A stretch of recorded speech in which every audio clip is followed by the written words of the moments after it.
Amplifying? Okay.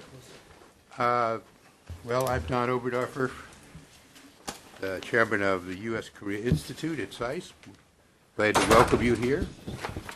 I think it's, for my money, it's a particularly good thing to have a discussion of the past as the lead-in to discussing the present. I always like what is engraved on the side of the National Archives building, which some of you probably passed on your way here, Constitution Avenue, and it has two big placards there, stone or cement, I guess, with the words engraved on one of them, "What is past is prologue," and the other one says, "Study the past." So if you want to understand what goes on in the present, you have to understand what happened before.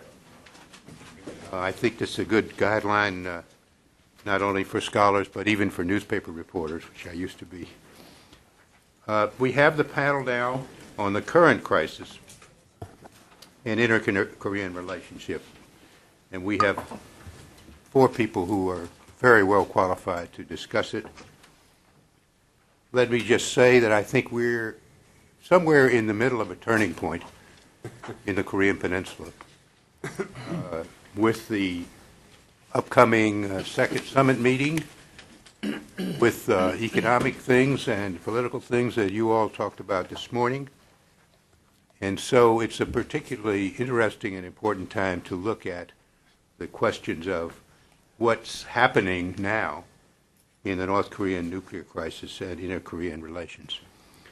I'm going to briefly introduce all four panelists in the order in which they will speak, and then they will speak. Ambassador Jun Young Sun, he's professor and I think chairman of the Department of North Korean Studies? No, chair professor. Chair professor. That sounds good. Not sure what it means, but it's good.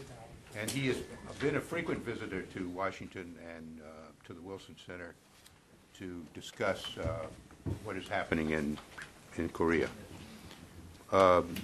And Jack Pritchard is going to go second, former ambassador for North Korean negotiations at the State Department, and now president of the Korean Economic Institute, a person who's been familiar with all these issues for quite a long time.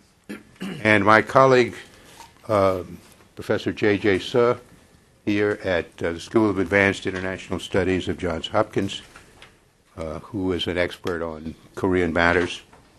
And not least, by any means, is Maureen Cormack from the Korea desk of the State Department, a person who's been dealing with this for quite a long time. Maureen and J.J. are going to comment after Ambassador Sun and Jack give their presentations. So, Ambassador, the floor is yours. Thank you very much, Mr. Chairman. Well, the inter-Korean relations and nuclear issue of North Korea and the forthcoming inter-Korean summit are so much complicated that I cannot give you the explanation on those things within 1 hour. But I will confine myself to 20 minutes in giving you my own perspective of the summit and related things. Well, as you know very well, early August it was announced by the Pyongyang and Seoul at the same time that the second inter-Korean summit will take place in Pyongyang from August 28th through 30th. But later on, it was agreed to postpone the summit to the second through the 4th of October due to the severe flood that hit North Korea early August. The summit per se is a very important symbolic event because this will be only the second time of having the summit on the Korean Peninsula ever since the end of Korean War in 1953. And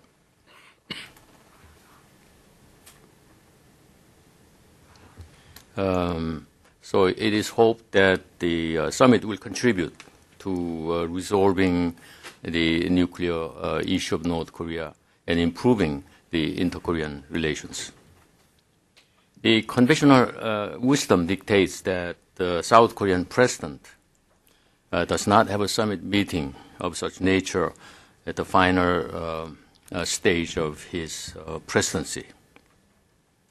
But the summit is, of course, politically motivated, and frequently the politics stay above logic.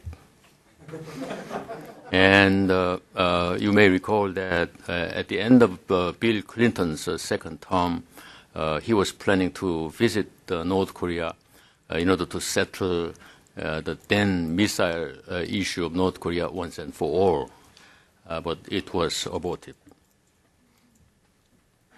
And logically, it is also unlikely that Chairman Kim Jong-il of North Korea agrees to hold the summit meeting with the lame dog president of South Korea. Of course, President Roh Moo-hyun would like to leave the summit success or failure as one of his presidential legacies. And at the same time, more importantly, President Roh may want to turn around by using the so-called North Korean card, the domestic political situation, the domestic political climate, whereby the opposition party's presidential candidate enjoys an overwhelming popular support.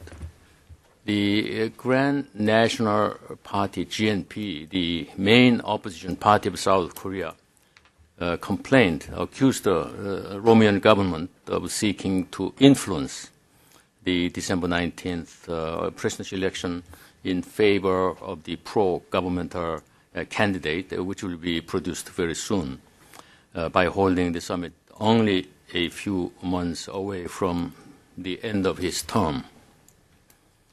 The GNP presidential candidate, of course, cannot prevent the summit meeting from taking place, but he insists that the summit must contribute to the resolution of the denuclearization of North Korea, among other things, and should not make it burdensome to South Korea's new administration by making commitments which cannot be met during the tenure of President Roh. Chairman Kim Jong-il of North Korea has, in my view, little or nothing to lose by accepting the second summit to be held in Pyongyang. This summit is different from the previous one, which took place in 2000, in that the second one will be taking place after North Korea's conduct of nuclear test exactly 1 year ago. Kim Jong-il may attempt to influence the South Korea's presidential election by creating a peace mood through a ballooned joint statement so that the conservative candidate can be adversely affected. The Kim expects to get his status of a de facto nuclear power recognized by holding a summit with South Korean president in Pyongyang, who is not likely to protest against North Korea's nuclear test. And Kim Jong-il will expect to receive commitments from South Korean side on economic aids and to get some other concessions on such issues as the northern limit line. Holding a summit for the second time in Pyongyang will provide Kim Jong-il with an excellent internal political propaganda basis. They will emphasize that the fact that the summit is to be held in Pyongyang for the second time, thanks to the quote-unquote heroic decision of the great leader Kim Jong-il. And this is regarded as the successful outcome of the military first policy of North Korea. In December 2000, the North Korea made a big issue out of one sentence included in the general statement made by the South Korean foreign minister at the United Nations General Assembly. That is to say, quote, the historic Inter-Korean Summit of June 2000 is the result of the sunshine policy pursued by His Excellency President Kim Dae-jung. And North Koreans were mad because they still claim that the summit meeting was made possible because the inspiring decision made by leader Kim Jong-il. So they demanded that foreign minister be sacked immediately. So for that reason or other reasons, after 3 months, then foreign minister was replaced.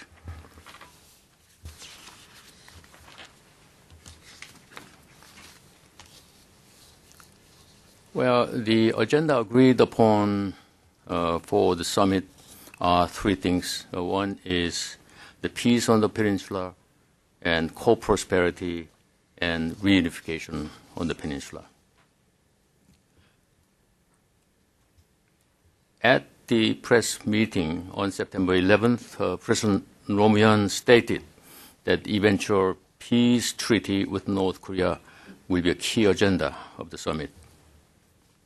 But the peace regime on the Korean peninsula cannot be realized by the 2 Koreas alone. The peace treaty replacing the armistice agreement of 1953 rather, cannot be concluded without participation of the United States and other signatories of the armistice agreement. North Korea has not thus far recognized South Korea as a negotiation partner for such peace treaty. President Bush in Hanoi said in November last year that the United States is ready to negotiate termination of the Korean War and signing a peace treaty if North Korea completely dismantles its nuclear programs. On September 7 in Sydney, as you are well aware, at the joint press meeting with President Roh, President Bush mentioned possible achievement of a new security regime by concluding a peace treaty on the precondition that North Korea scraps its nuclear weapons program in a verifiable manner. President Roh Moo-hyun focused on the declaration of termination of the Korean War and or a peace treaty, hoping to separate it from North Korea's denuclearization. The 6-party talks February 13th agreement also includes a paragraph regarding negotiation of a permanent peace regime on the Korean Peninsula at an appropriate separate forum, and such negotiation may prove to be long and rocky ride. The co-prosperity.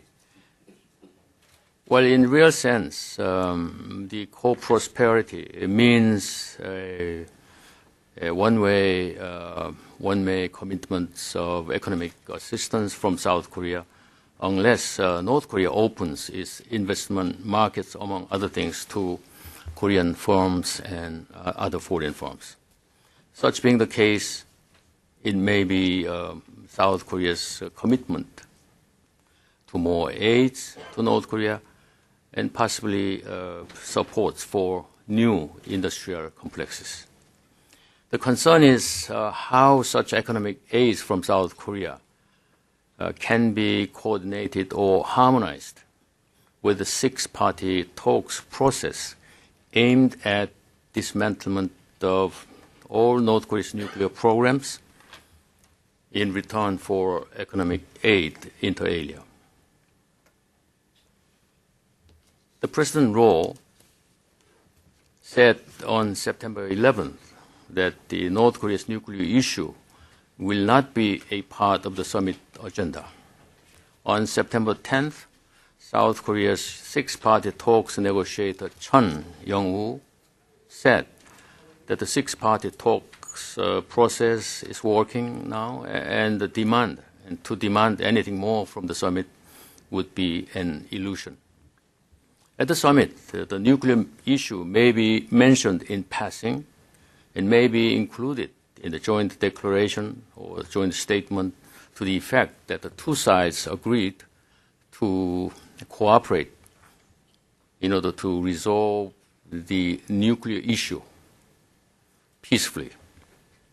Well, North Korea has never accepted the phraseology North Korea's nuclear issue. So whenever there is joint statement between the two ministers of the Koreas, they always say the nuclear issue. And then for a long time, the North Korea's slogan or catchphrase of the nuclear issue at the United Nations and other international fora is the nuclear issue of the Korean Peninsula, claiming that the issue started with United States. Even nowadays, they are complaining about the fact that the U.S. naval vessels carrying the nuclear warheads are moving around.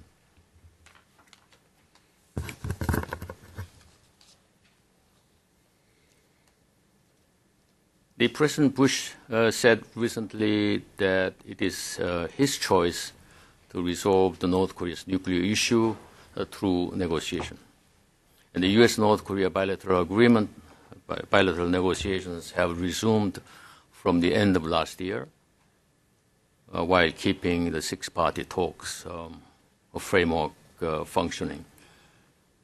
It is encouraging that the September the 1st and 2nd in Geneva, the U.S. and DPRK negotiators agreed, according to U.S. negotiator Chris Hill, that DPRK will provide a full declaration of all of their new programs and disable them by the end of 2007.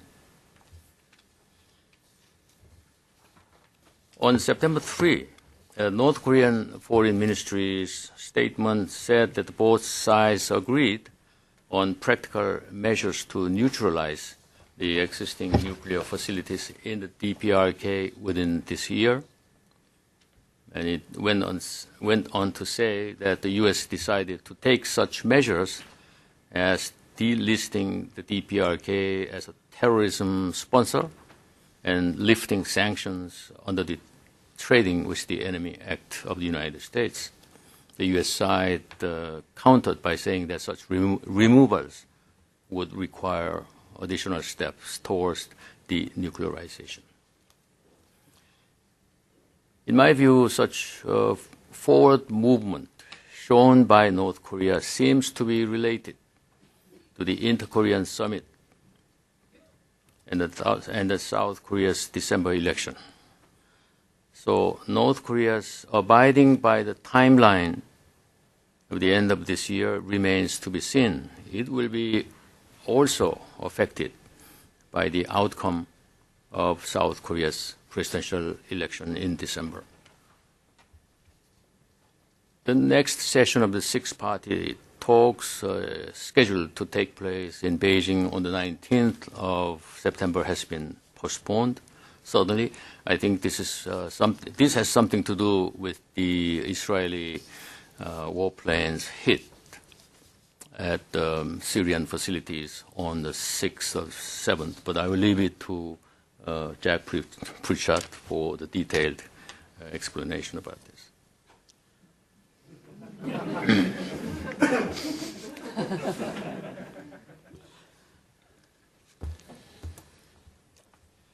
Well, yes, exactly.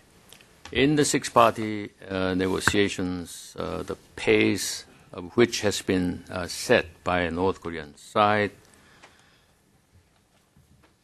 there has been never a shortage of excuses for North Korea to delay the process.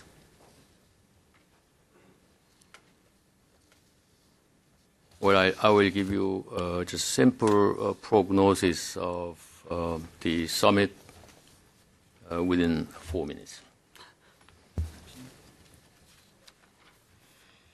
Well, I can tell you that this time no euphoria or excitement are felt by the general public in South Korea for the summit. Therefore, the summit's impact on South Korea's domestic politics will be minimal, especially when the opposition party candidate enjoys a substantial lead over other candidates. The political motivation for holding a summit 2 months before the end of presidential tenure, 2 months before the presidential election, is well known. The balance between the give and take will be difficult for the South Korean president to attain.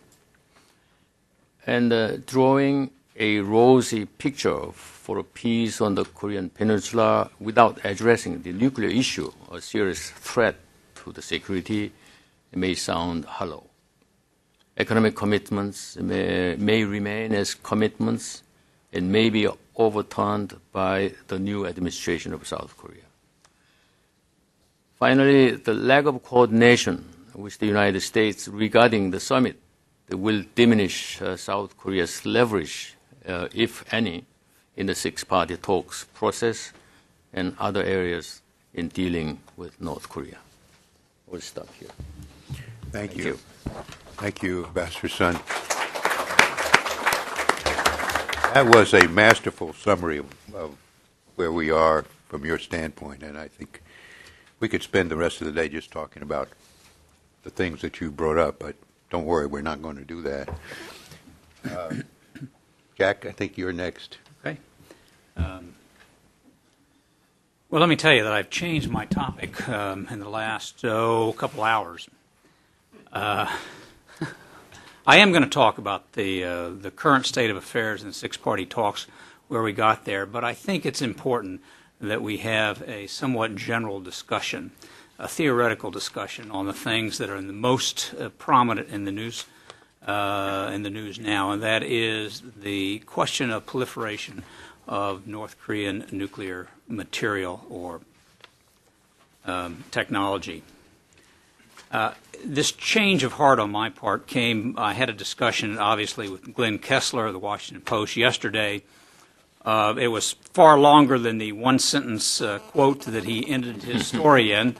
And that's all right. I like Glenn, and he can choose to use that soundbite. It has caused me to receive a number of emails and phone calls today. But what I said in that piece was it did not make sense to me that the North Koreans would be proliferating nuclear material in the context of what has occurred in the last 9 months. Now, before I pick up on that, and I do want to pick up on that, let's go back and talk about the last 9 months so I can establish why I said that. And then I do want to talk about the very serious nature of what's happening in the news today. We go almost a year ago, within a few weeks of now, the North Koreans detonated a nuclear device on the 9th of October. In relatively rapid fashion, we have gone from several years of stalemate, lack of progress, increasing the North Koreans' nuclear and plutonium stockpiles, to a situation that was bordering on the intolerable, with essentially no way out, and the potential that this was going to continue, with the prospects of additional nuclear tests based upon the fact that that first one was not as completely successful as I think the North Koreans would like to have been. So what happened over the last 9 months that got us to where we are today? Don and I probably disagree a little bit on how we got there, but my own view is when you take the administration's we will not negotiate with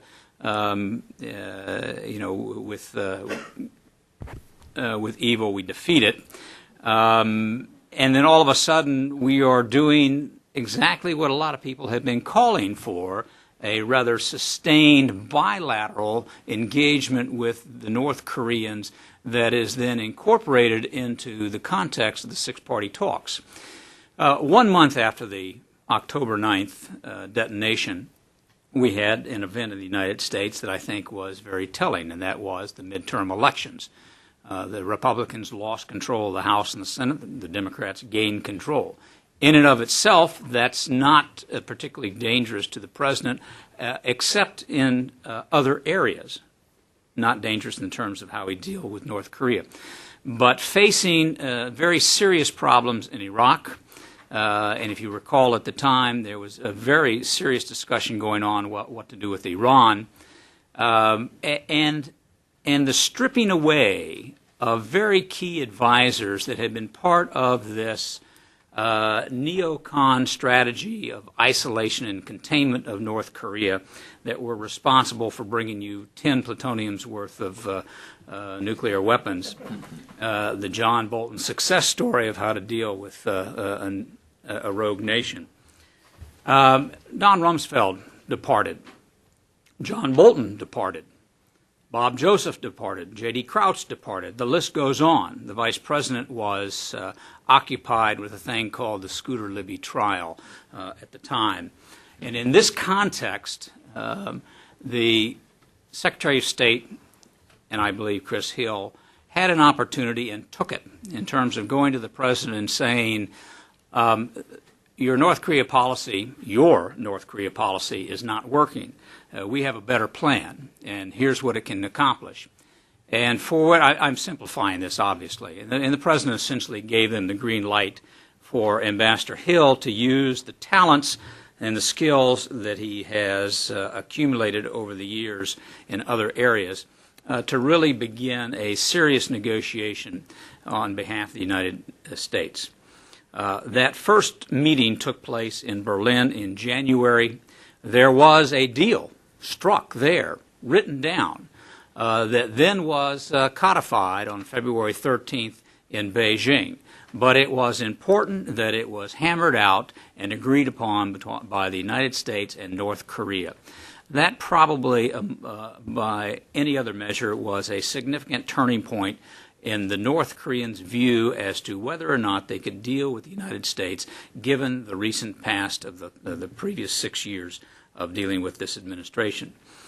That deal, as you know, it was 2 phases, trying to bring under control the plutonium program as we know it, a phase 1 and a phase 2. That phase 1, in exchange for the North Koreans over a 60-day period of shutting down and sealing their facilities at Yonbyon, they would get 50,000 metric tons of heavy fuel oil, which would be supplied by the South Koreans. They would also have an opportunity through 5 different working groups to improve their relationships with the United States and address energy, economic issues, denuclearization, their relationship with Japan, etc.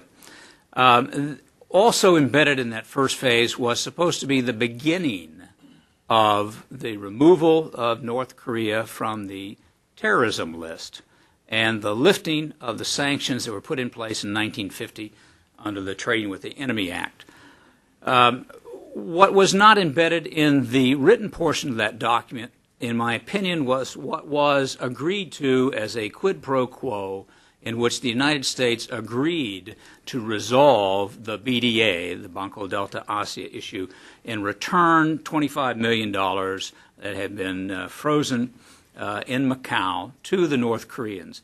You know that story, and that is the North Koreans refused to take their first step that should have been taken within that 60-day period until that precondition was met.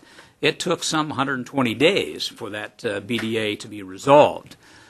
It was, you know that story, and within the next 30 days, the North Koreans then fulfilled their obligation by shutting down and sealing the facilities at Yanbian. That was done relatively swiftly by the North Koreans, involving bringing in the IAEA to confirm that it had been done. The next real part of this was Phase 2, in which the North Koreans are supposed to disable those facilities at Yanbian in an exchange for the remainder of a 1 million ton heavy fuel oil package. 950,000 metric tons of heavy fuel oil, the removal of them from the terrorism list, etc. The only problem is there was no timeline established there. What then occurred was another very significant and important meeting bilaterally between the U.S. delegation and the North Koreans as part of the working group that had been established there in Geneva on the 1st and 2nd of September, 3 weeks ago. Another quid pro quo was reached in which the North Koreans agreed to the timetable that Ambassador Hill set forward, that they would in fact disable their facilities at Yanbian by the year's end. That would be in exchange for the lifting of the TWIA sanctions and the removal for the state sponsor of terrorism list. The signals were somewhat mixed in terms of how that would be announced and who would be doing what announcement, and I won't go into that detail, but you've heard that play out in which the North Koreans have affirmed that yes, they will, in fact, do these things by year's end. The United States has been a little bit more reticent to confirm their end of the deal. You recall Chris Hill, when challenged in the APEC meeting in the 7th of September, when said, you know, are the North Koreans off the TWIA list? Well, off the terrorism list. His answer was, the North Koreans are not now off the list. Well, no, they aren't. The North Koreans know what they have to do to get off the list. Yes, that's true. The North Koreans won't come off that list until sometime in the future, all of which is very true. But it never addressed the, yes, we agreed that we would take them off as a quid pro quo by the end of the year. That's important because the North Koreans are not going to do their end of the bargain unless that part of the quid pro quo is done just as they followed through or failed to follow through until their quid pro quo on BDA was met. That's important. The analysis of this that I want to make now is the disablement portion and the declaration are very important steps. We make an assumption that the declaration will be done, but that is, at the heart of things, the cause of the most recent nuclear crisis that began in October of 2002, when the United States confronted North Korea and said, we know that you are headed down a path towards another nuclear weapons development through highly enriched uranium. That has to be resolved, and that has to be part of the declaration.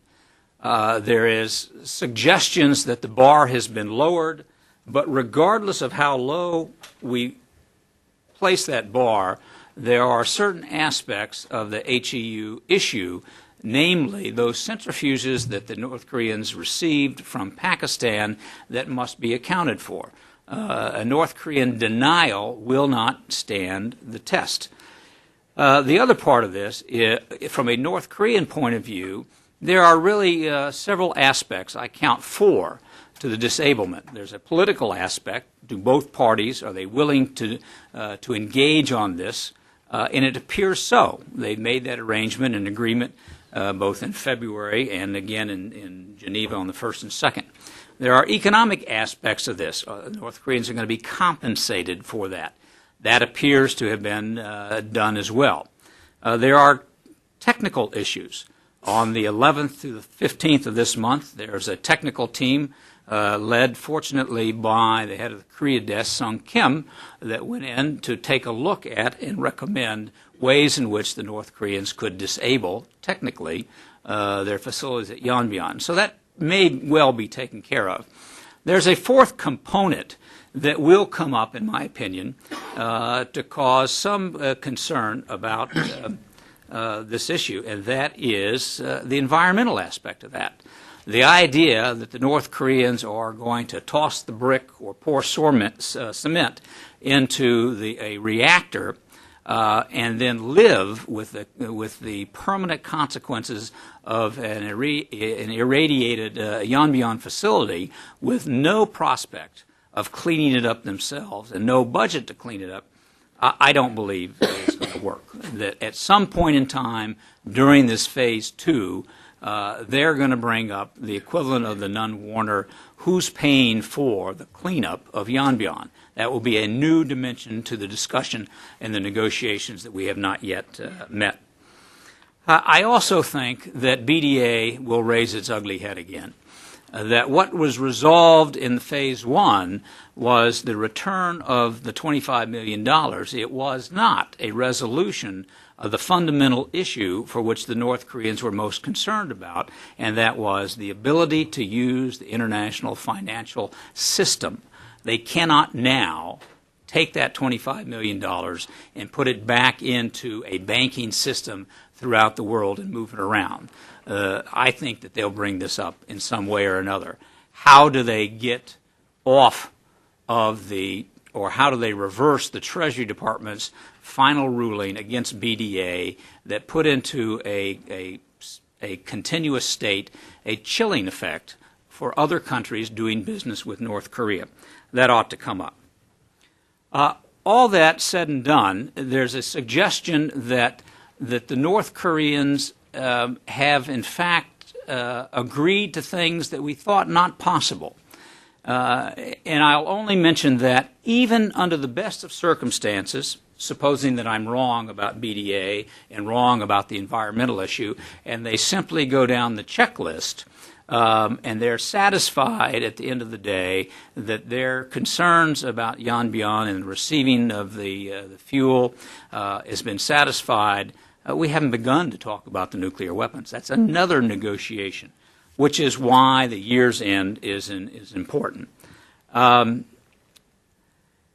But let's move to the issue that I want to wrap up on, and it's not going to take very long. But this is the concern that there is a connection between North Korea and Syria. You can fill in the blanks. It can be with any country. It really doesn't matter at this point. I would not expect that anyone in a position of authority would be speaking out on the intelligence issues on this. They shouldn't. So we're not going to know the facts involved for quite a long time, if ever, and that's fine. That's okay. And so what do we have to talk about here? What we have to talk about is this 10-foot hole that the President of the United States created when he said, I'm not going to comment about this. I can't make it any clearer. I'm not going to comment it, but let me comment about it. And then he said, the concept of proliferation is equally important as getting rid of programs and weapons. The only thing going on with North Korea about getting rid of programs and weapons is nuclear. We're not talking to them about missiles, which is the suggestion in the paper that perhaps this is a North Korean shipment of missile parts and maybe it's not nuclear. The President has opened this up. He has connected the dots. He is talking about nuclear issues. What drives me to suggest that I am extraordinarily concerned about this statement is that the President of the United States would say it is equally as important. That's nonsense. It is not equally as important. It's extraordinarily more important. The idea that the Clinton administration would be prepared to go to war and draw a red line over reprocessing in the 93 and 94 time period, and that we have, over time, in the last several months, suggested that the unofficial red line with North Korea and the true reason that we are most concerned about the North Koreans' weapons of mass destruction program, their nuclear program, is proliferation, and then for the president to say, don't worry, it's just one of the two things that we're concerned about, and it's just equally as important as getting them to shut down and to get rid of their existing weapons. I find that just utter nonsense. What we have suggested to the North Koreans, if this is true, is we have no red line. They can, in fact, do whatever they want. Have the North Koreans, if this turns out to be correct, or if it's not actual information, have we now signaled to the North Koreans that proliferation is okay, that we're going to treat it in the same manner that we have their development over the last 3 or 4 years of the plutonium stockpile that they did on 2 occasions in early 2003, then again in mid-2005, that we said nothing about.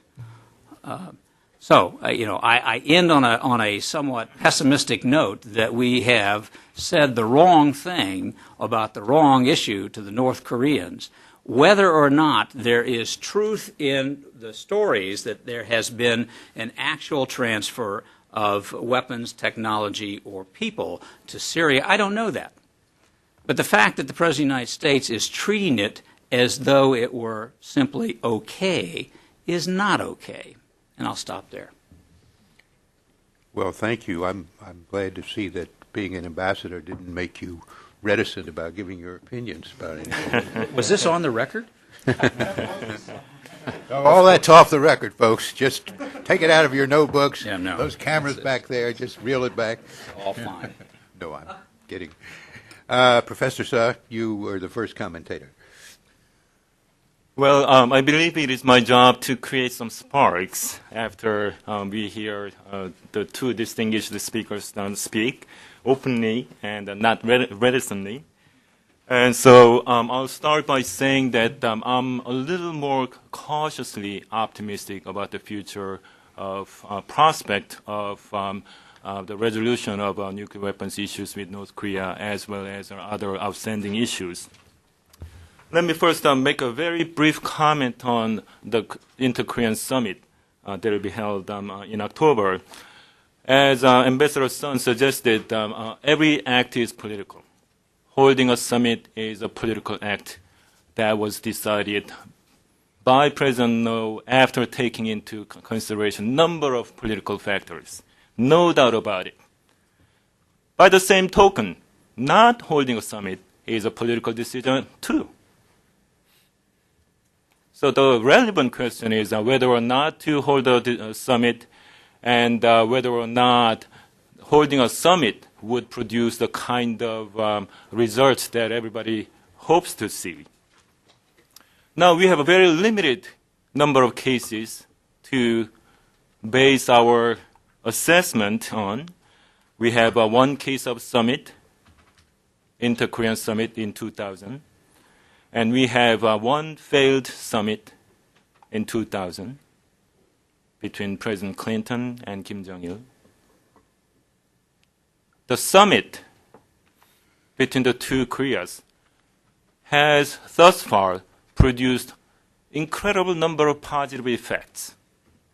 You see a number of exchanges, intercourses, and all of which have helped North Korea reform and change in a positive way, economically, socially, even politically.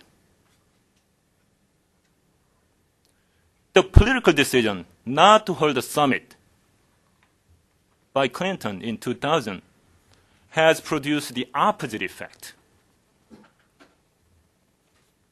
The political decision not to hold a summit led to the 7 years lost in diplomacy.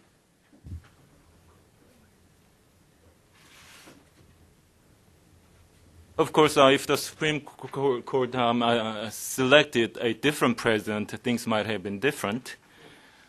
But the decision not to hold the summit led to the political condition under which the new president-elect could do whatever he decided to do. And as a result, we lost 7 years. As a result, North Korea has detonated 1 nuclear bomb. As a result, North Korea now has plutonium enough to make 7 to whatever many numbers you believe. So of course, holding a summit is a political decision. By the exact same token, not holding a summit is a political decision. And therefore, you have to make a decision on the basis of what you want to achieve with your political decision. We have very limited evidence, and I'm not sure if those 2 cases provide us with a sufficient ground to decide on either way. But nonetheless, I think they give us very good insight as to what kind of political decisions could be conducive to diplomacy and amicable solution of outstanding issues.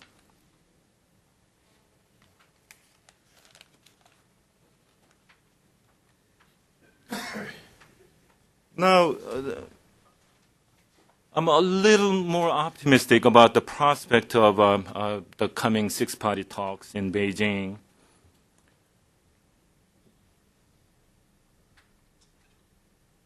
Not least because Pyongyang has been consistent in a good way and in not so good way. And Pyongyang has been consistent in a good way because its demands and the commitment have been very, very consistent, and they have played their cards face down.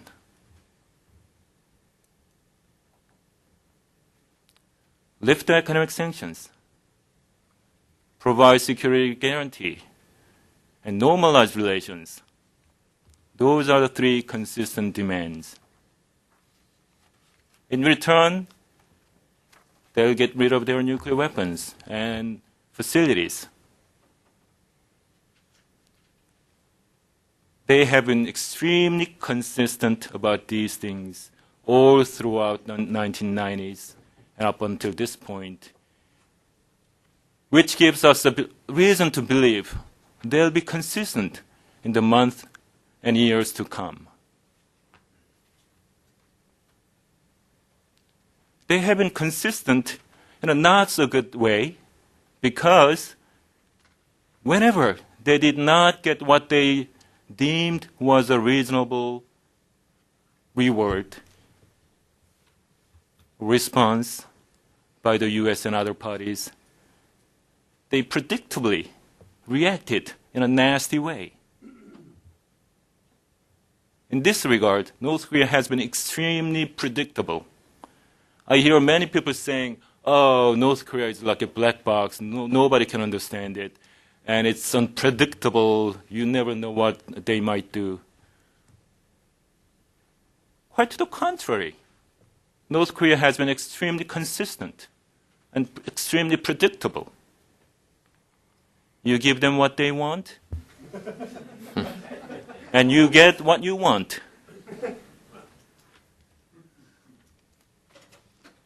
Now, I'm a little more optimistic about the prospect of the 6-party talks because the things that are laid out in the February agreement seem to be on the verge of being implemented. As Ambassador Pritchard suggested, the first component, which was the North Koreans committed to shutting down and sealing their nuclear facilities, has been completed and confirmed by IAEA inspectors.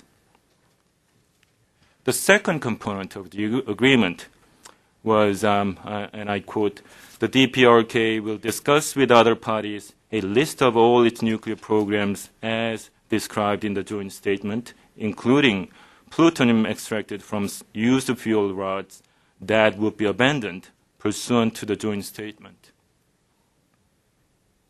DPRK has been engaged in discussions. And DPRK has invited a team of experts, as Jack Pritchard mentioned, led by Sung Kim, composed mostly by American experts, supplemented by one Chinese and I believe one Russian. And the North Koreans went to the extreme of showing them the blueprint of their facilities, which they have never done before.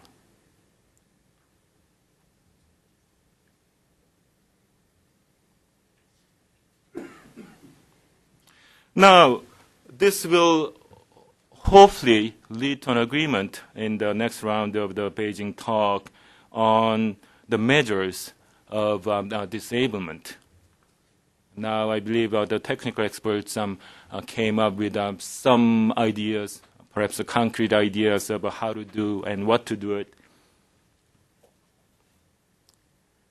But I believe there are still two outstanding issues related to this, which I don't believe Ambassador Pritchard mentioned.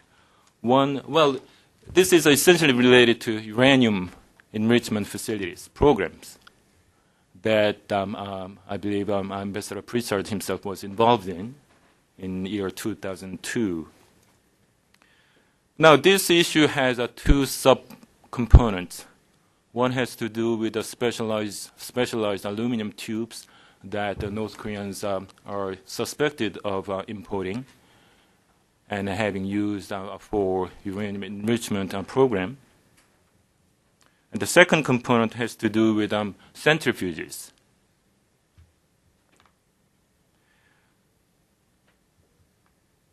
According to Hill and others, Kim Gae-kwan even admitted that North Koreans imported some specialized aluminum tubes, but he argued that they were not used for enrichment uranium program, but he didn't know what they were used for. So North Koreans have to come clean on this. Of course, it's possible, at least theoretically, they'll come to the meeting with a mountain bike made with very expensive specialized aluminum tube. Here is the proof. But it is also possible that they might have done something more nasty with it.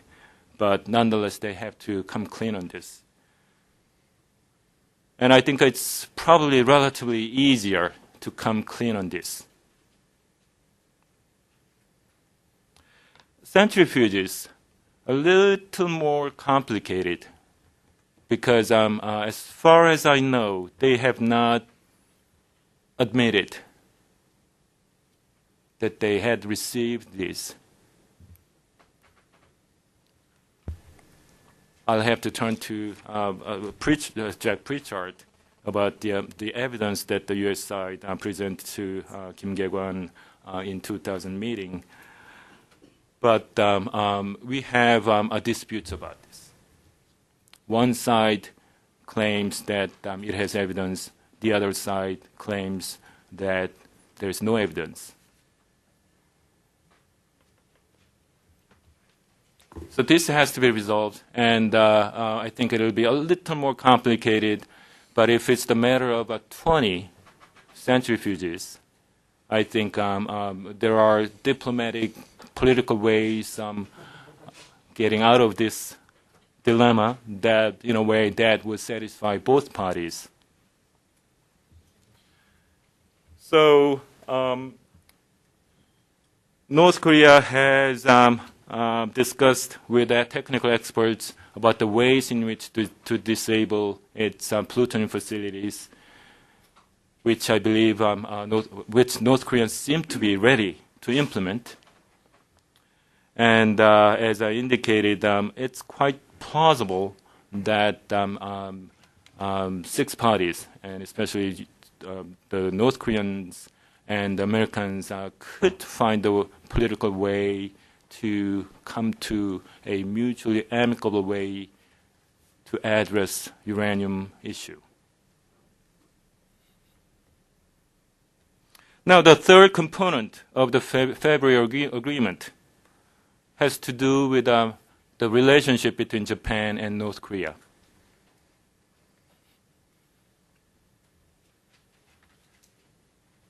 And I quote, "The DPRK and Japan will start bilateral talks aimed at taking steps to normalize their relations in accordance with the Pyongyang Declaration on the basis of the settlement of unfortunate past and the outstanding issues of concern."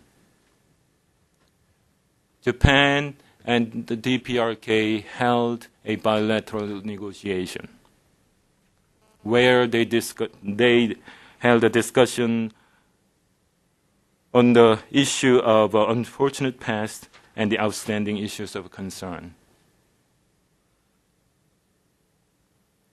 Now, the main outstanding issue of concern is, of course, the Japanese citizen abduction.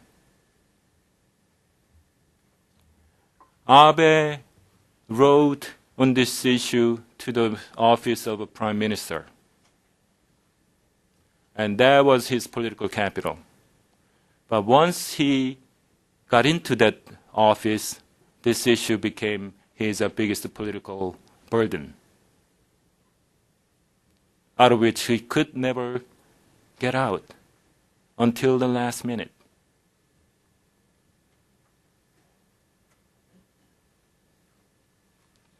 But now that Abe is out of the office, and Fukuda is on the verge of taking over the prime minister office, I'm more optimistic than ever before that Japan and DPRK will find a way to come to a resolution on these issues, including the Japanese abductee issue.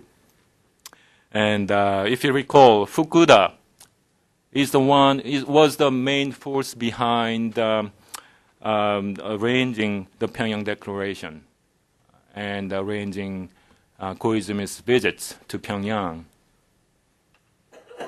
Fukuda was the main force behind pushing Japanese government in the direction of normalizing relations with North Korea. And because of his policies, he had many clashes with Abe before Abe became prime minister. And he had many clashes with Abe even after he became prime minister. And I have every reason to believe that Fukuda will try to implement the policies he has held for the past several years, the policies over which he had many clashes with Abe.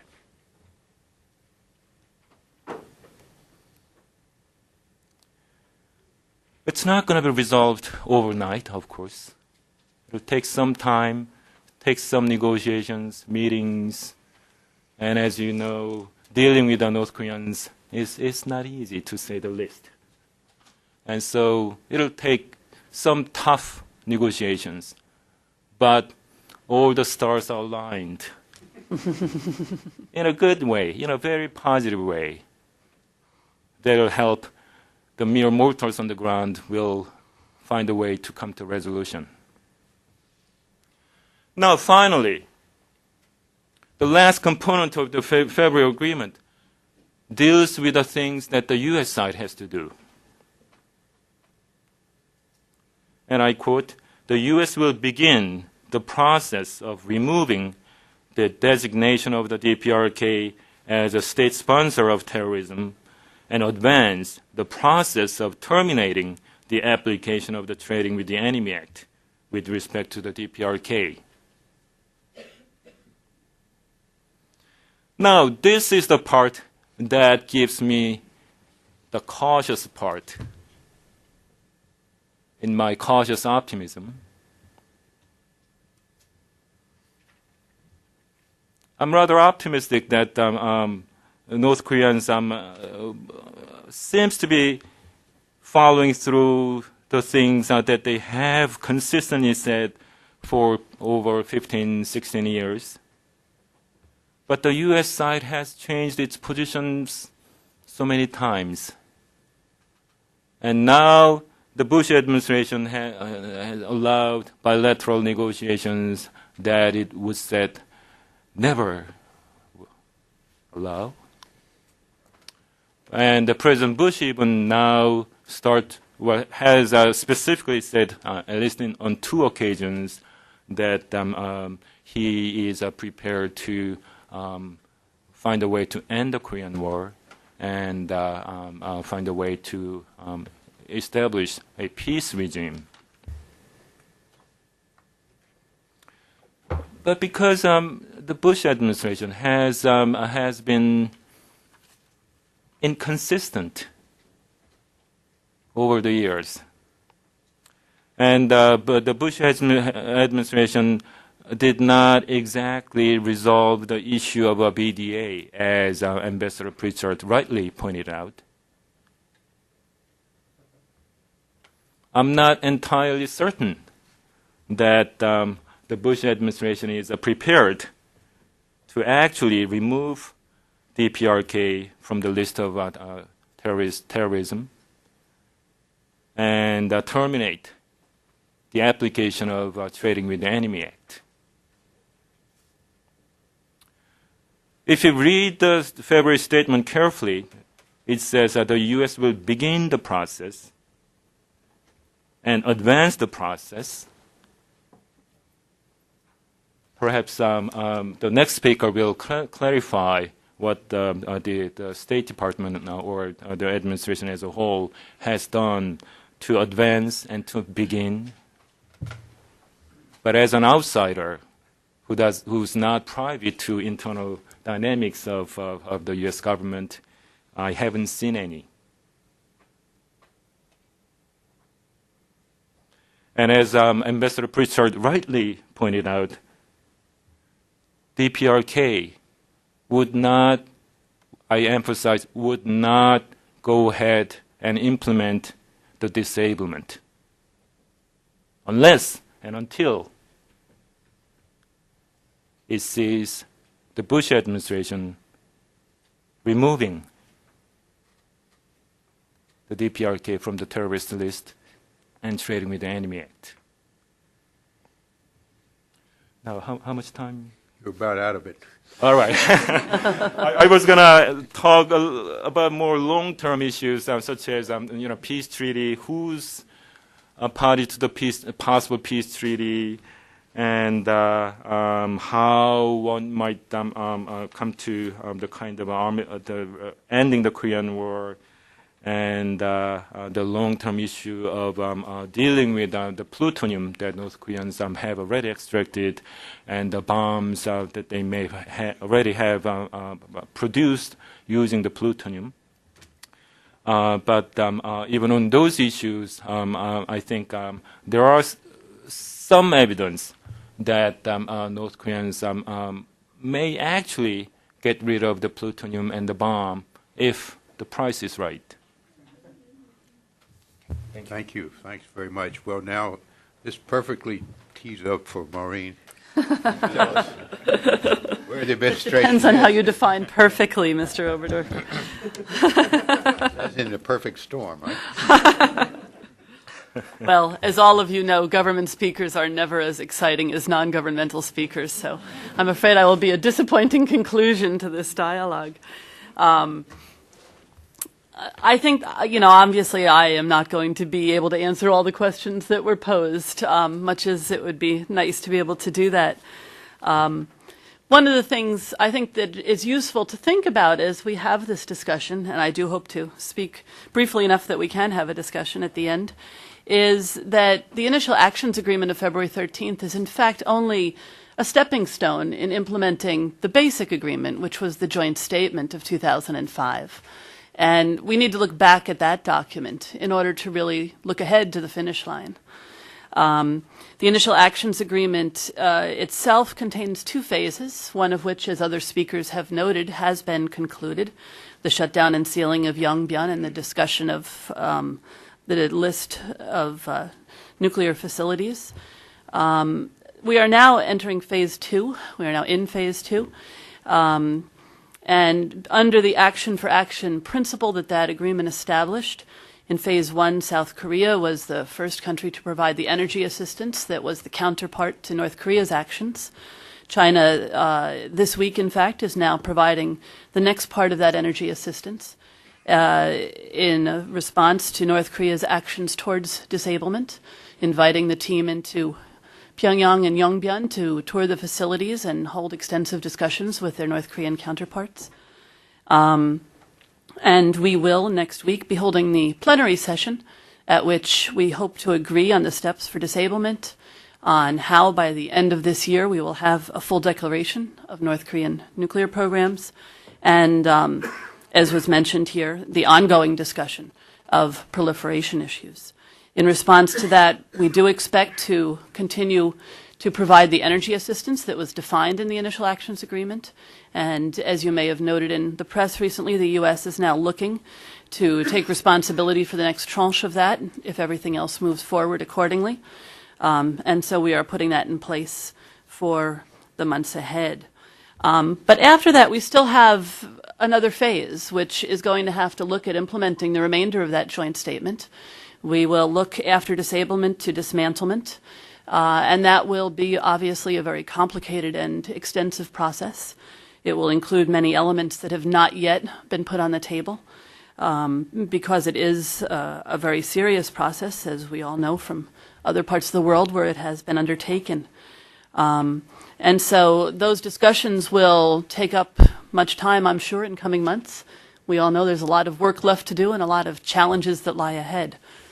But as the North Koreans demonstrated by their invitation to our team that went in last week, they really are engaging with us. They really are having the serious discussions that need to be had in order to make that kind of progress.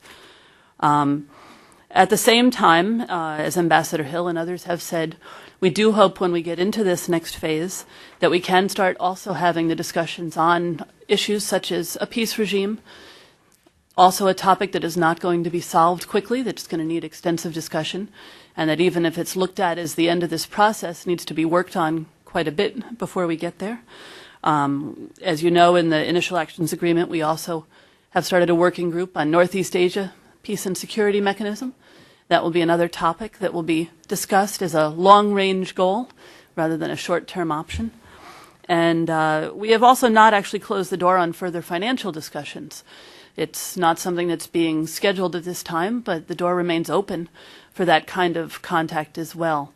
So this is very much an ongoing process that we hope will also include, at some appropriate point, a 6-party ministerial meeting, which partly needs us to reach a certain level of achievement and partly is just the very clear challenge of getting 6 very busy foreign ministers to find a date that works for all of them. In Ambassador Sun's interesting presentation, I would note that the U.S. has been and remains very supportive of all efforts at inter-Korean progress and development. And we have had consultations with the South Korean government as they prepare for this important event. Everyone knows that we are very committed to proceeding with the 6-party talks and are very anxious that everything remains in sync. And I think that we have worked very closely together to make sure that that happens. So because I'm not going to be able to answer any exciting questions or add any exciting sparks, I think that I will turn this back to Dr. Oberdorfer and see if we might have a discussion. I'm happy to take questions. Good. Well, we won't let you get away without asking some questions. But I think it's a good thing that we now have the opportunity to turn to all of you around the table. I would only ask that 2 things. One, that you, when you get the floor, please state your name and, if you wish, affiliation. And secondly, that you ask a question with a question mark at the end of it and not make a lengthy statement of your wishes about these negotiations. So having said that, if you will raise your hand. Do we have mics that are going to go around? What is the drill? Yeah. Okay, first reading.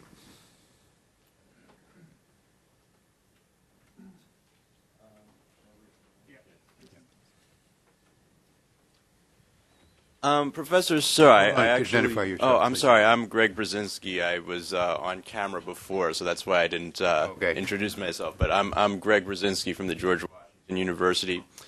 I wanted to ask something that actually pertains both to what Professor Sir and what Ambassador Sun was talking about, because in Ambassador Sun you talked about the domestic political context. But Professor Sir, you made this point. You give them what they want. The North Koreans, you get what you want. That pertains in some areas, but probably not in human rights. And in the South Korean political context, a lot of people in the new right who are likely to be a prominent part of the coalition that will gain power in South Korea in December are saying we're going to tie these economic rewards to North Korea not only to concessions on the nuclear issue, but also to human rights. And for people like, Kim Moon-soo, politicians such as him, human rights are even more important or as important as concessions on the nuclear issue. So with that issue in the field, how do you think that affects the calculus for optimism vis-a-vis inter-Korean relations? I think this is directed to you, Professor. There was a question to Ambassador Sun. Maybe To both of you. well, No, for seniority, we'll take you first. I didn't say. No, I didn't say that. Well, I think you're talking about the relationship between South Korea and North Korea in terms of give and take. Give and take. Give and take. Yes, and I was just and how the issue of human rights plays into this. I mean, it was I guess more in response to Professor Sir's point about if you give them something, you'll get something. Well, You had also, I guess I also brought you in because you'd also talked about the elections and the domestic political context in South Korea. yeah, on human rights issue, I was wondering where Mr. J. Lefkowitz is now. Where is he hiding? I mean, it is forgotten. I don't think the U.S. government is ready to raise the human rights issue in the midst of the six-party talks. And then South Korean government has been reluctant to raise this question. So there's no room for the forthcoming inter-Korean summit to discuss on human rights issues. Not asking the question where he's hiding, but Maureen, to what extent has this actually been discussed recently in these back and forth, the human rights issue? The human rights issue is always an element of our discussions. It is absolutely there, and we are continuing to implement the North Korean Human Rights Act. But we, as our President and Secretary have often said, are focused on the importance of the nuclear problem first and focusing very clearly on the human rights problem as we move forward. Professor Sir, do you want to add to that? Well, I think quid pro quo is an important concept that was at the center of our relations with North Korea. As far as six-party talks are concerned, the quid pro quo has been limited to political and security issues. And so nuclear weapons for nuclear weapons, or nuclear weapons for security guarantee, nuclear reactor for oil, that kind of quid pro quo have been on the agenda of the six-party talks. But as practicing diplomats would testify, the most difficult part of diplomacy is to decide on what's going to be on the agenda. And the six-party talks have progressed thus far without an explicit discussion of human rights issues. And I don't believe it is a proper forum for discussing human rights issues. Doesn't mean that human rights issues are not important or salient, and therefore should not be discussed. It's an argument that every party that has an interest in this issue has to find a way to find an appropriate forum where this issue will be on the main agenda item. And so I find it a little regrettable that there has not really been any mechanism by which to address the issue of human rights. And the human rights issue of North Koreans have been addressed in indirect and implicit ways. The South Korean government position has been that providing food, addressing humanitarian needs is a human rights issue. And so South Korean government has provided for humanitarian assistance, and the U.S. government has also provided for human rights assistance to the North Koreans. And it is, I think it is true that human rights include, among other things, basic human needs, and therefore humanitarian assistance has been an important part of dealing with the human rights issues. But of course, that's not all the human rights issues. There are other political and civic rights that need to be addressed. And hopefully, six parties, or the North Korea and South Korea, will find the appropriate forum or appropriate mechanism through which they can address the issue. But it's just that six-party talks are not the place for discussing the human rights issues. Right. Just to clarify before I give up, this will be short. I wasn't suggesting that the six-party talk should be a forum. I was just sort of giving a prediction, which is that when you get this new political coalition in power in South Korea, probably in December, they're going to make it an issue to extract further concessions. So. Okay, next. Yes, Scott? Oh, you need a mic. Scott Snyder from the Asia Foundation. I wanted to ask each speaker to say something about the relationship between the six-party talks and the Inter-Korean Summit.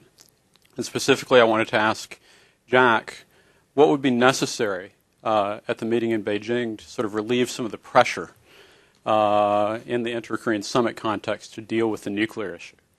I'd like to ask Ambassador Sun, what kind of ways can the Inter-Korean Summit be used to help make sure that momentum is not lost in the six-party process? And I'd like to ask them both to be brief because we want to get more questions around the table. So, Jack, you first.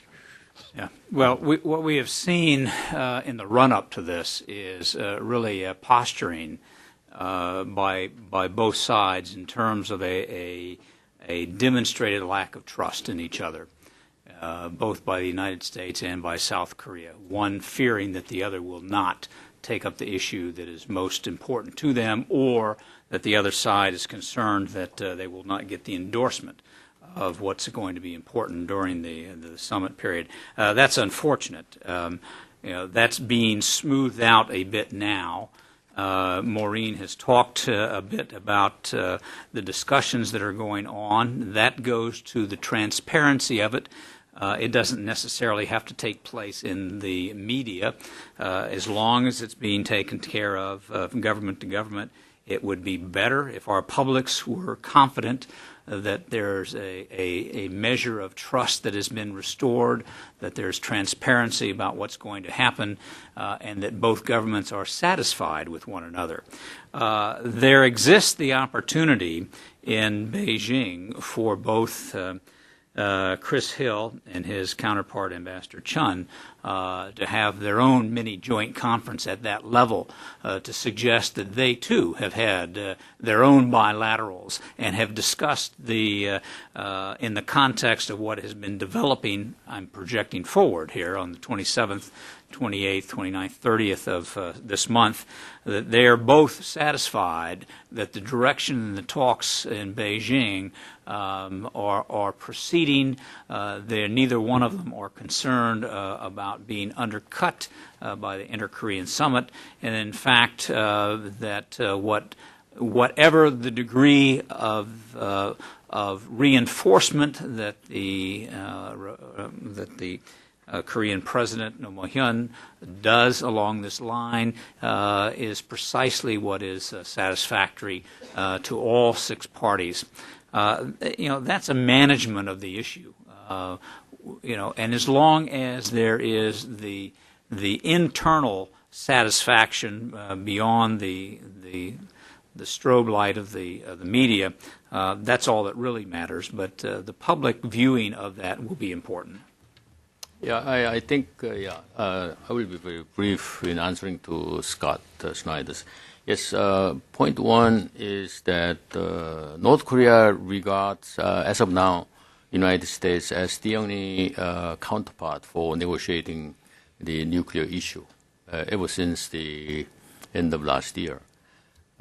Secondly, as I mentioned earlier, the economic assistance commitment by President Roh Moo-hyun on economic assistance North Korea will complicate and weaken the positions of five parties of the six-party talks because they are negotiating for the complete denuclearization of North Korea in return for economic assistance and other things. So I don't think there is really room for the two summits to discuss the six-party talks. Right there. You, this man right there. Yeah, David Morris. I'll take anybody that can answer any. I've been question that's been going over my mind since last year is the seeming change in the attitude of North Koreans. Is there actually an invisible force that's driving behind it? Kind of like when Gorbachev and Reykjavik in 1986, when everything started to kind of change, all of a sudden we know now in hindsight that there was actually the Soviet Union was really at the last of the last, and the reason why there was more amenability on their part was because they had to. There was just no choice. Is there actually a smell in the air, or is there behind the scenes motivation of the North Koreans to start becoming more compliant or more friendly, as you will?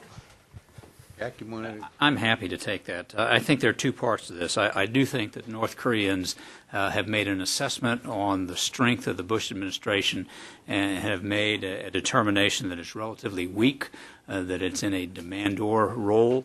And in that regard, the North Koreans believe that they can get as much as they can over the next year and a half. And they'll control the pace, and they'll decide when they're going to stop the level of cooperation. There is, as we have talked earlier, an unsettled question of how much damage BDA did to the North Koreans and the prospects for their future development and their economic, I don't want to use reform in this case, but the ability to have that repaired, come off the terrorism list, and all those positive developments that occur with regard to the international financial institutions, that combination is probably what's motivating the North Koreans from what I see. And briefly, I think the decision of North Korean leader to move forward with regard to the six-party talks may have something. For example, the nuclear weapons per se remain to be dealt with. So nobody has taken up the nuclear weapons themselves. And it is also significant that the Michael Hayden, when he came to Korea in March this year, he in the public said that the U.S. government cannot recognize North Korea as a nuclear power because the September 9th nuclear test was a failure. So what that implies, I do not know. Peter?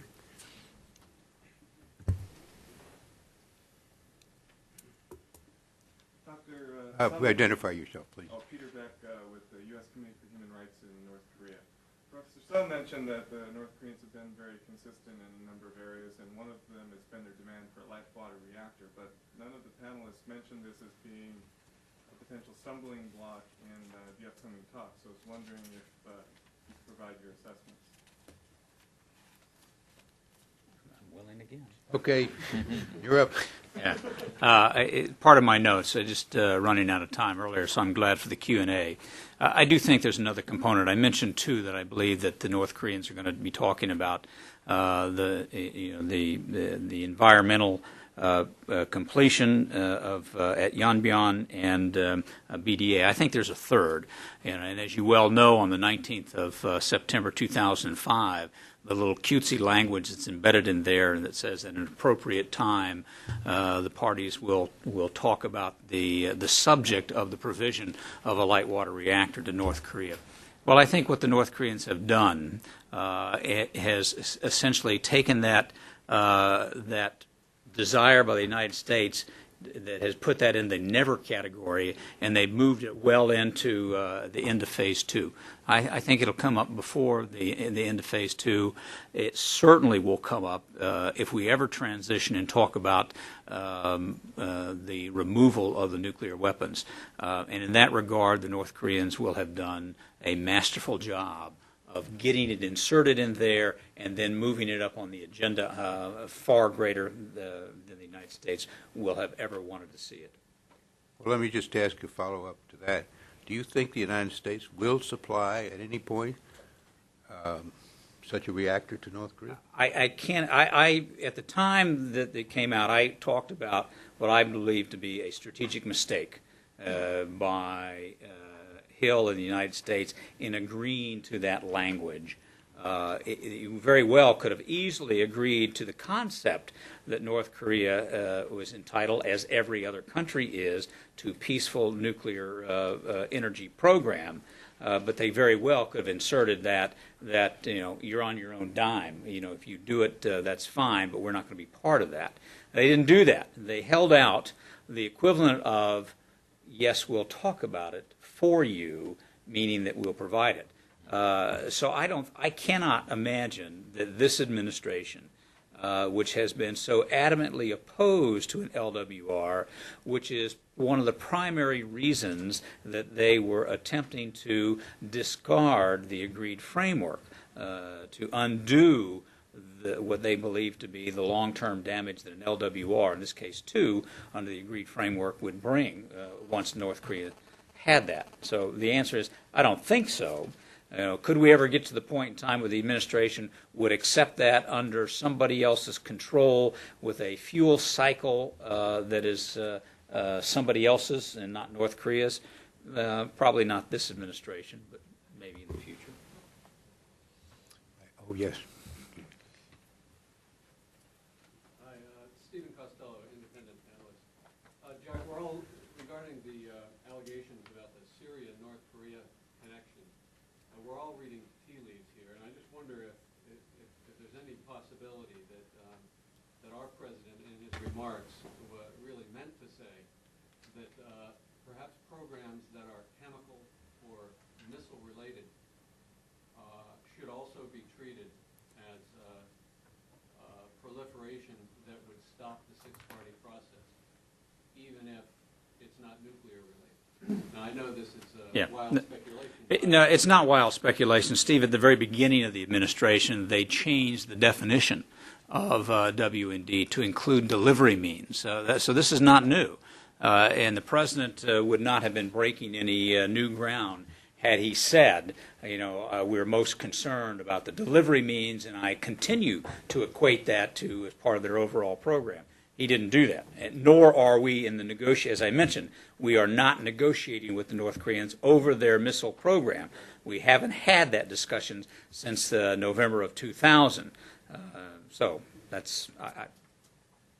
I would just note that those of us who survived the Reagan administration are quite used to the president saying things that have no relation to actual policies.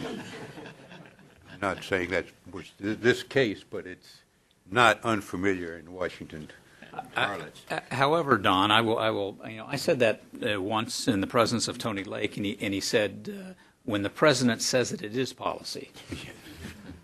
Whether it makes sense or not, right? Correct. Yes, you back there.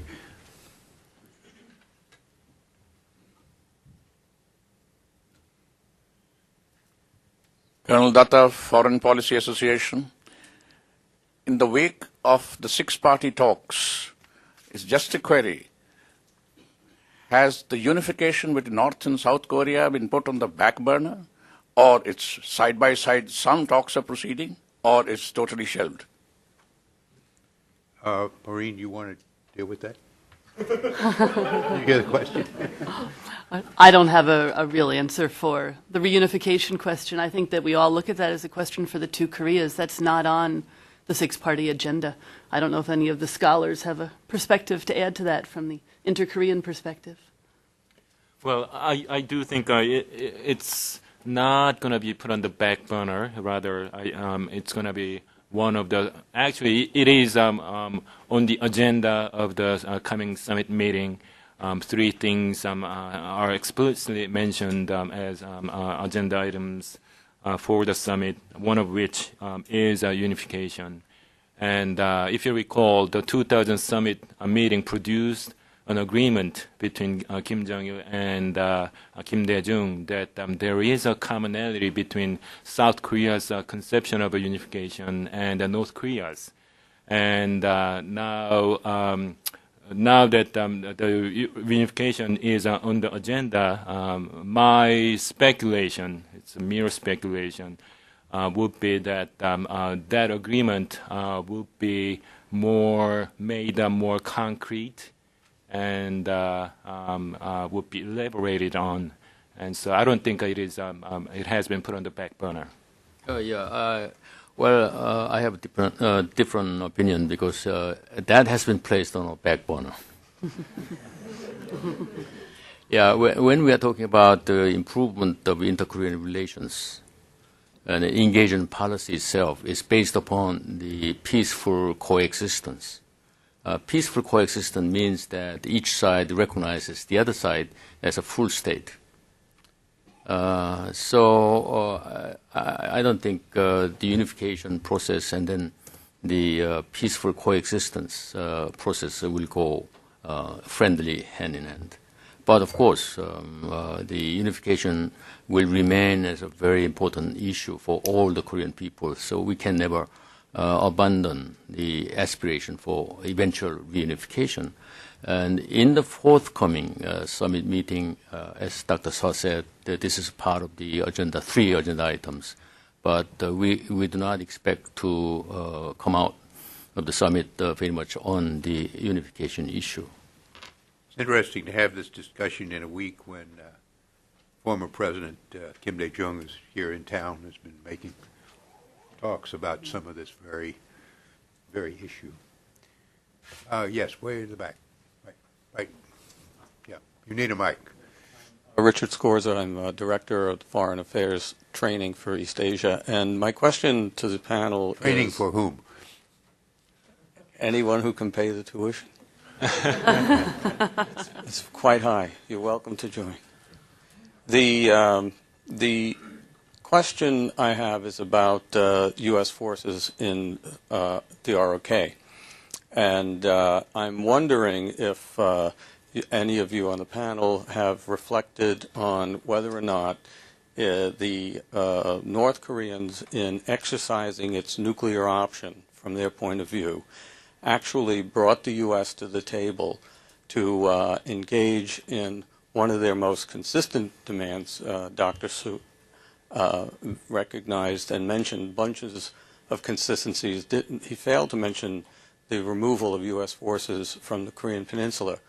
And I'm wondering if you reflect on the overall strategy, is it consistent with your views of how North Korea may actually see the mid and longer term future of their demands and negotiations?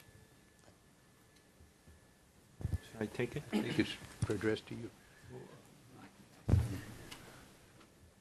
U.S. Has been the sworn enemy of North Korea, and North Koreans have consistently demanded withdrawal of U.S. forces from Korea, as well as removal of U.S. nuclear weapons.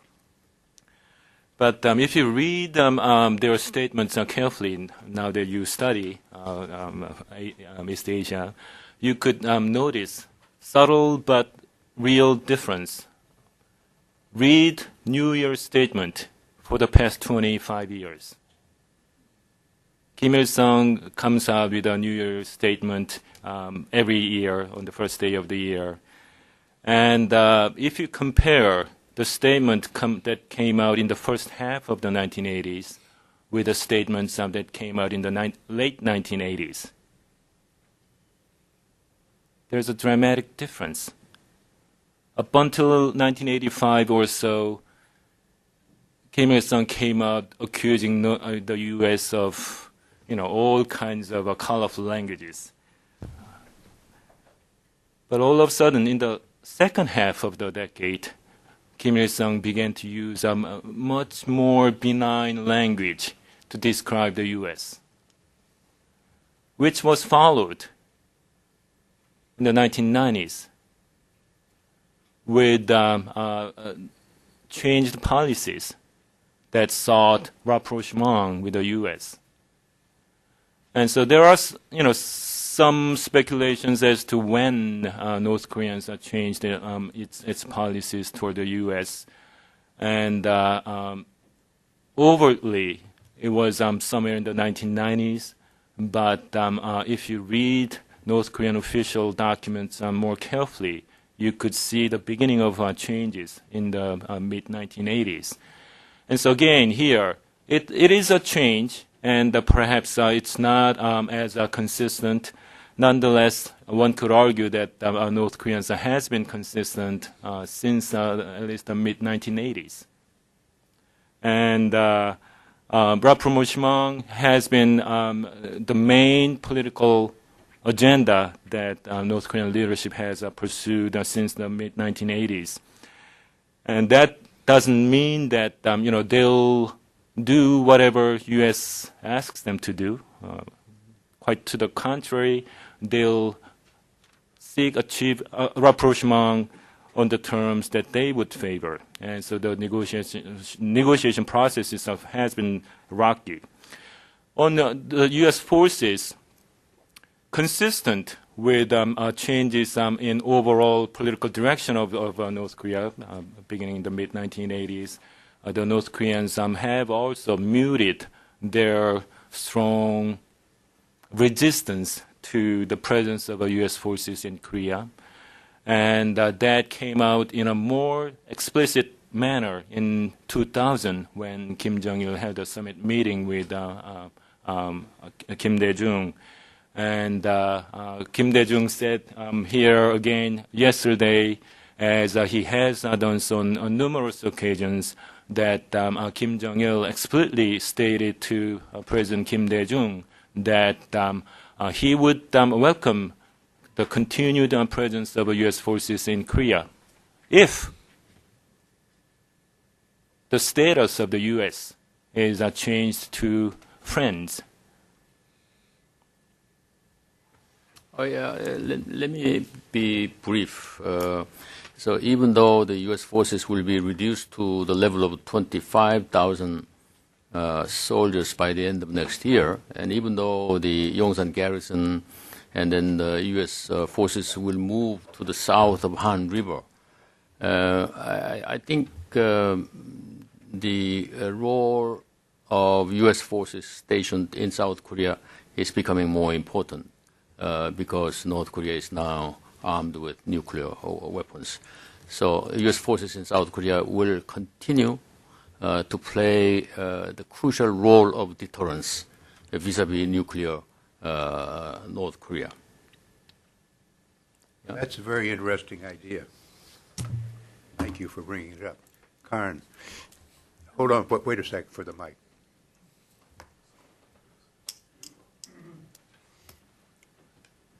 Thank you. Karin Lee. Maureen, Jack did you one kindness, which was to say that the topic of Syria could be off limits for an unknown time into the future. So I would have a question for you, whether you can predict when we might be able to start knowing anything more than what we're reading in the papers about Syria.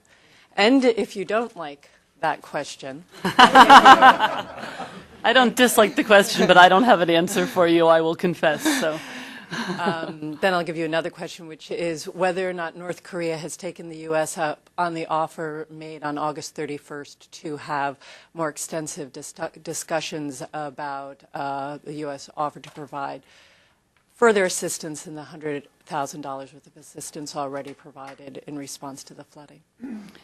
Yes, the August 31st offer was for a chance to start discussing food aid, and we have followed up what was a press release at that time with an official communication, and we're waiting for an answer to that.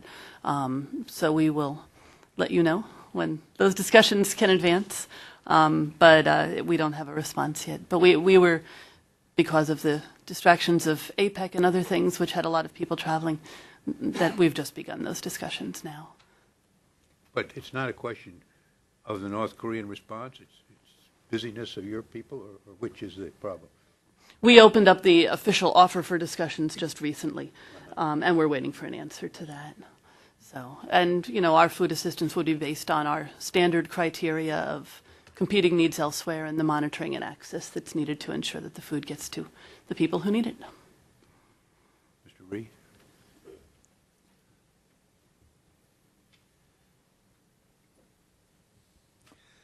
My name is Jun Rhee. I am not a politician. I'm just a taekwondo master teaching how to fight between people. I wish I could teach how to fight between nations. I can solve this problem. If you do it by taekwondo instead of missiles and guns, we'd be better off.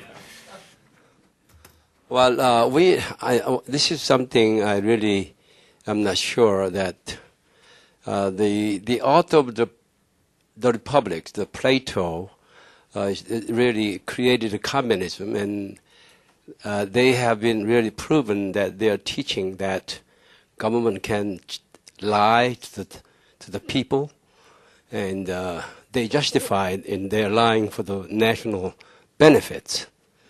And my question is, after we negotiated and we really gave a bunch of support aids to North Korea, and how do we know if they hit their nuclear facilities or the people who know how to remake their weapons?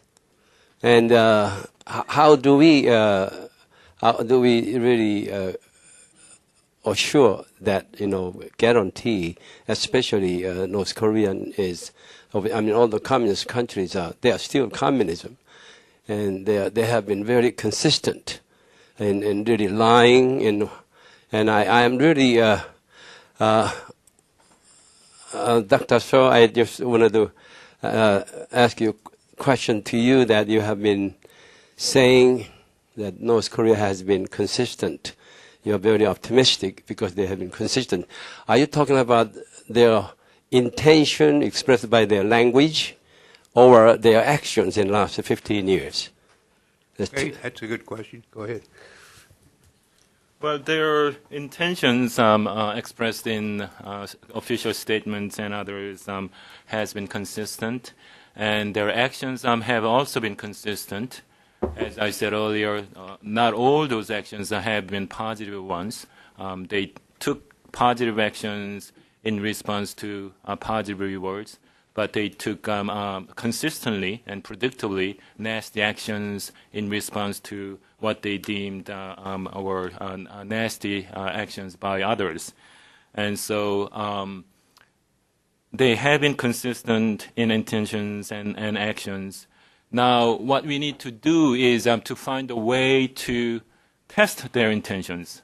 They have consistently said that they would get rid of nuclear weapons, and they have consistently said it is the will left by the great leader, what is the term, permanent president Kim Il-sung, that Korea be denuclearized.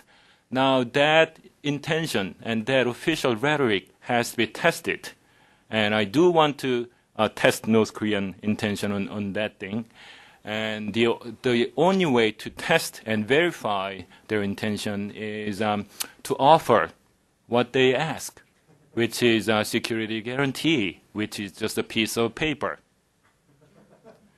So what the U.S. has to do, what the U.S. has to expend, is a sheet of paper and ink to sign the document. What the North Koreans have to do is disablement facilities, pour concrete, throw in bricks, whatnot, and they have to get rid of plutonium and bomb. I think we are getting a pretty good deal here. And if they do not follow through their commitment, Yeah, you sounds like the former President Kim Dae-jung. what we can do. You sounds like former President Kim Dae-jung, where he keeps insisting that we offer to North Korea whatever they want to receive, and see whether they abide by their commitments. And if they do not, then the sanctions can follow. But in my view, that's too late. Yeah, Mr. Ree's comments on the lying, lying of the communists reminds me of several years ago when President Kim Dae-jung went to Pyongyang. He keeps on saying that Kim Jong-il said to him that he has no objection to the continued stationing of U.S. forces in South Korea, provided that the U.S. forces play the balancing role in the region. But again, to your comments, if North Korea continues to renege all the declarations and agreements so many times in the future, how can we rely upon the one comment from Kim Jong-il? Question, but, that you talked about is very, very expensive test because we've already given all the aid to North Korea and they don't really. No, you have to understand that the Geneva Agreement framework was a quid pro quo. Six-party talks agreement was quid pro quo. And initial actions made on February 13 is a quid pro quo. There are no freebies involved here. Everything is measured quid pro quo. We would not give anything unless they do certain things that are specified in documents. And that's exactly what we have to do. Everything has to be verified. Do not trust, verify. no, wait a minute. Hold on. You, Mr. Ree, you had your turn. So I've another question over here. Mike LaValle from TBS. Just wondering on the Japan situation with the abductions, as Ambassador Pritchard and Sub indicated, there seems to be a quid pro quo between the United States and North Korea about coming off the terrorism list and North Korea meeting its commitments for the second phase. I'm just wondering how you see the U.S. making this announcement and what type of opposition there will be here in Washington, particularly amongst Congress. And just quickly also, for the Syria-North Korea link, I'm wondering if you see any impact on the six-party talks. The administration seems to be downplaying it, but sources within the administration seem to be fanning the flames on this. So I'm wondering if you see that this will eventually have any impact on the six-party talks. Thank you. Well, first of all, let's go to the Syria question. One, none of us here know ground truth. But if it were to turn out to be accurate, it would have significant and devastating effects on the six-party talks, or it should have. I'll leave that as it is. The abduction issue and the taking off of the terrorism list has an implication for our relationship with Japan that we have not yet talked about. But if you look at the language in the February 13th initial action plan, if you will, it does a couple things. As it has been read, it talks about the beginning and the sustaining the process of taking them off the terrorism list. It also says of the working groups that will be established, the U.S.-North Korea bilateral working group, the Japan-North Korea bilateral working group, that there is no connection between the two, that progress on one is not dependent on progress on another. That was a clear signal to the Japanese that we had essentially and unofficially removed North Korea off of the terrorism list rationale for the abduction issue. You may recall that that was put on for the first time in the summer of 2003 during the height of the Bush-Koizumi marriage that was going on there. That caused a good deal of concern by Prime Minister Abe, and he expressed it when he was here in April. That caused, in turn, the White House and others to come out publicly and say, no, they're not coming off the list anytime soon. We're on the same page as the Japanese on this. Well, guess what? In Geneva, we have now reaffirmed that we are on track in a quid pro quo basis to remove North Korea from the terrorism list. I think the Japanese have gotten the message. If you take a look at how they conducted their bilateral negotiations on the 5th and 6th of September in Ulaanbaatar, extraordinarily different. They started out not by, in the face of the North Koreans demanding resolution of the abduction issue, they started out on day one. Let's talk about the kind of reparations that you can achieve once normalization takes place. That was day one, and then day two was on the abduction issue. I think the Japanese have gotten the picture very clearly. The United States has cut the cord, and it will happen there. With the probable naming of Fukuda as the next prime minister, that's not going to be as significant had Abe or also followed him. Well, it's now 4 o'clock, but the management here has said since we started 14 minutes late, we can go 14 minutes over. We are 14 minutes over. No, we're not. Yes, we are. We're due to end this at 3:45. Oh, 3:45. You're right. Right. My apologies. I have a thing here. It says 4 to 5 reception. I didn't count on the. So. The break in between.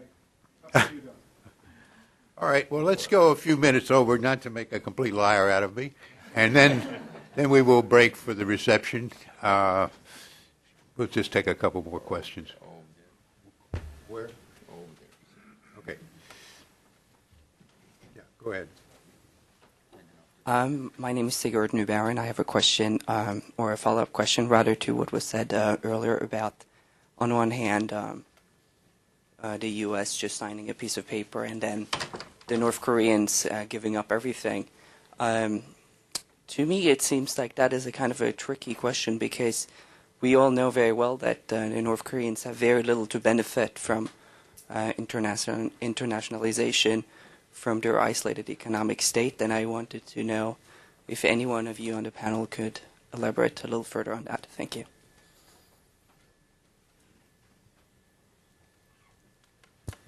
Who wants to deal with that? I mean, I'll just say very briefly that if I understand your point correctly, I guess I would disagree with it. If you're saying that the North Koreans have little to benefit from international, sort of becoming a part of the international community, we feel that they have a lot to benefit from becoming a part of the international community. And one of the goals of, this whole process a peace regime, a Northeast Asia security mechanism, is to provide a framework in which they can become members of the international community and reap the benefits thereof. If you look at the nature of the regime, there is a very small, eclectic elite that is living in a very lavish lifestyle. You have the majority of the population living in extreme poverty, and further liberalization would also mean to open up their economy, open up relations with the neighbors, with the world at large. And it seems like that's exactly what they've been trying to avoid by playing a blackmail diplomacy, but that is just my assessment. Okay, yes, Sakamoto. You're going to get the last word here. The last question, maybe not the last word. Just follow up Mike's question about the abduction issue. So, well, I'm not sure whether new Prime Minister Fukuda is going to change his policies towards North Korea by the end of this year, actually. So if there is no progress on the abduction issue by the end of this year, and if other conditions are all met, do you think the United States is ready to remove North Korea off the list? And in that case, do you think Japan will be marginalized in the negotiations? Japan is already marginalized in the negotiations. They have no standing practically. When you take a look at the phase 2, phase 1, phase 2 requirements here, it's a 6-party process. All the parties have agreed to reciprocate in terms of benefits to North Korea if they do certain things, with the exception of Japan. They have opted out. How do you opt out of being a partner in the 6-party process over a important, sensitive, but bilateral issue that is not on the 6-party agenda? I think you will find, in what we've seen, what little statements there are, that Fukuda's emphasis will be to get Japan back in the 6-party process as a full partner. It doesn't mean that he is going to abandon a desire and a push for resolution of the abduction issue. I think he will approach it in a more realistic manner in which Japan will finally come to the table as an actual partner rather than an also-ran bilateral issue person. All right. Well, we've had a wide-ranging discussion of all kinds of things, and you've thrown a whole bunch of questions at our presenters and our commentators, and I think they've answered every one, maybe not to everybody's satisfaction, but certainly answers are on the record. I think we all have to thank the Wilson Center for doing this and thank them for whatever the reception, wherever it takes place. Thank you, Don, for chairing this tight but tense and interesting session. I think a round of applause for all the panelists. I'd like to invite all of you up to a reception in the 6th floor boardroom.